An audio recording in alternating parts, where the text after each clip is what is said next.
السلام عليكم ورحمة الله متابعين ميكس سبورت.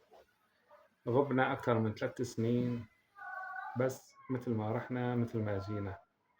الوضع هذا هو من 3 سنين لحد الآن. لا تغيرت العقلية، لا تغيرت الرياضة السورية، ما تغير شيء أبدا من 3 سنين إلى الآن. من 3 سنين كان خريبين بيهرب من المنتخب مزاجي. المباراة اللي بده إياها بلعبها، المباراة اللي ما بده إياها ما بيلعبها، ما في لا رقيب ولا حسيب. سوينا ثورة والحمد لله انتصرنا، بس بدنا ثورة رياضية هلا صار، لأن الثورة السياسية الحمد لله بعد 14 سنة انتصرنا فيها، بس يا ترى الثورة الرياضية إيمت رح ننتصر فيها؟ أعمار المنتخب الأول، يعني في منتخب بالعالم بيكون أعمار لاعبينه فوق ال 30 سنة مثلا. يعني بالمنتخب السوري في عندك 6 7 لاعبين أعمارهم فوق ال 30. المنتخب السوري ايمت بده يجدد الشباب؟ ايمت بده يحط بالمنتخب الأول الشباب؟ لأيمت عم نستنى ونستنى ونستنى 3 سنين. 3 سنين أنا على آخر فيديو نشرته ولحد الآن ما تغير شيء. المنتخب مباراة سوريا ونيبال مين شافها؟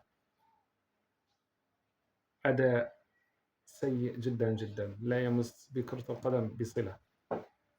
المدرب الوطني بيحارب اللاعبين المغتربين، ليش؟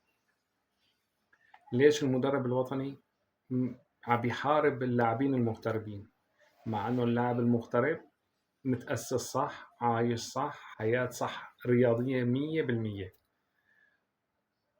نحن ما لنا ضد اللاعب المحلي ولا رح نكون ضد اللاعب المحلي، بس اليوم نحن بفترة حرب 14 سنة أكلت الحجر قبل البشر.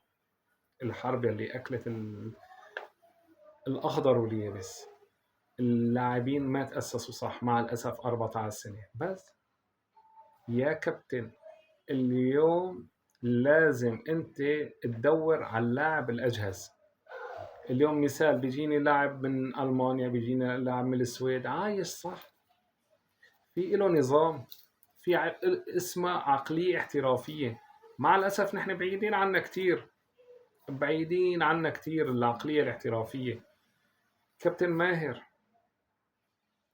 لولا ستر ودعاء السوريين كنت امبارحة تشرشحت شرشحة لا إلى أول ولا لا آخر. تمام كابتن. اليوم أي مدرب في العالم بيجيب إحصائية، يعني ما هي صعبة، بيجيب إحصائية. أنا اليوم عندي اللاعب لعبان هذا الموسم 7 8 مباريات، عنده دقائق، عنده أهداف، عنده نتائج، عنده دقائق لعب، عنده داخل في جو المباريات، مباريات الدوري، مباريات الكأس. اللاعب المحلي تعبان 14 سنة حرب. يعني كابتن ماهر كرامة لله، اطلع من هالجو شوي. عقلية المدرب الوطني تطلع من هالجو شوي. ويعطيكم العافية وإن شاء الله تكونوا بخير وصحة وسلامة. إذا عجبكم الفيديو حطوا لنا لايك.